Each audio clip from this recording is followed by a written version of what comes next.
Now, this story popped up on my notifications yesterday, and I had meant to do the video yesterday, but just didn't get around to doing it. Um, but it caught my attention because the title of it, I was thinking back when I did the video on how the opioid epidemic has caused hepatitis C to increase because the opioid epidemic is going up. Now, I don't know if you all pay attention to the news, but it's saying that millennials are less keen than previous generations on illicit drugs. I find that hard to believe given the fact with the recent overdoses of people who are on, heroin and cocaine, and a lot of them are millennials. Now I did see that some of them were older, but majority of them are millennials. You have all these young kids who are finding their parents dead because they overdosed on some kind of illicit drug. But now looking at the chart, you can see how alcohol, the baby boomers, I guess, have the highest, but they're kind of all right there with each other. Then you have marijuana, which you still see the baby boomers. Then you have cocaine, which the baby boomers are higher. Um, then you have painkillers, which you see the millennials are higher. Those people who were born between 1983 and 2002. More millennials are being addicted to painkillers. Regardless, I still don't see how this is, how this can be true that millennials are less keen on taking drugs than, the baby boomers and Generation X.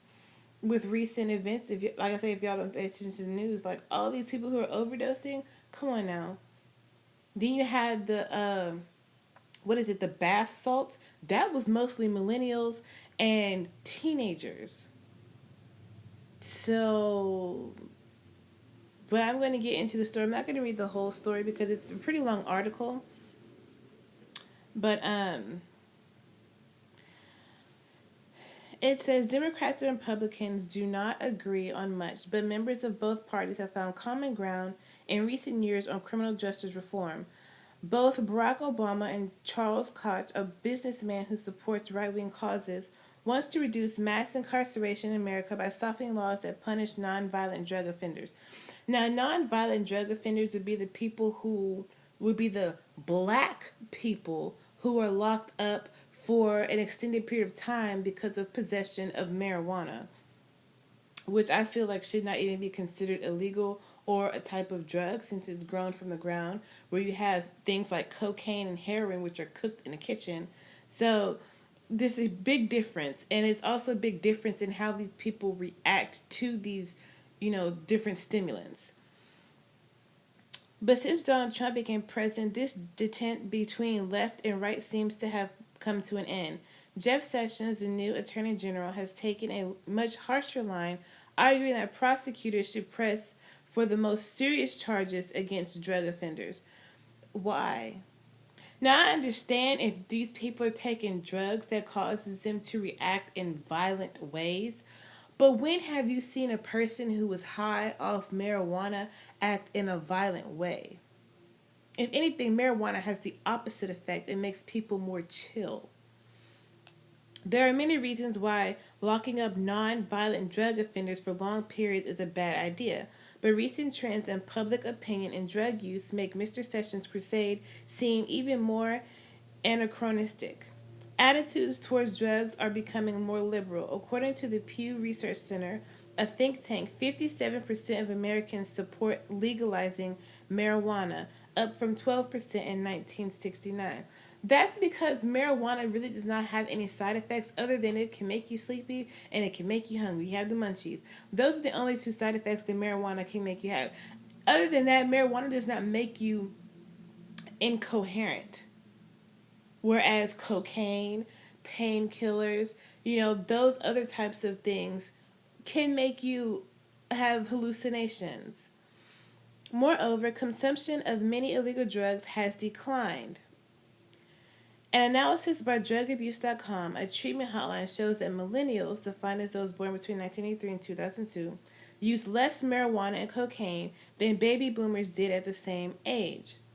I don't believe that because it seems like today most millennials, especially most people that I know, use marijuana for different reasons. They have edibles, they make it in teas, they put it in different things. So there's different uses. Maybe it's not more people being caught smoking it, but I'm pretty sure that millennials are using it more than baby boomers. But as the leading street drugs have become less popular, prescription painkillers have filled the void. Over the past decade, opioid abuse has soared, like I said before. The path to addiction often starts with a legal prescription. Mr. Sessions' war on drugs would do little to combat this rising outrage. I'm not going to read the rest of it. I'm going to post it in the comment section if you want to read the rest of it. But I find it very interesting that they say that because it's just like I don't understand that because, like they said, the opioid consumption has risen mostly with people who are millennials. So it makes you wonder. And the thing is, in these cases, it's mostly white people. Not too many black people are seen taking cocaine, abusing painkillers, doing heroin. Now, there are cases that they do, but it's not as many as white people. So I'm not sure how valid this article is. And this is from The Economist. Like I say, not all the news is real news. A lot of news is fake news.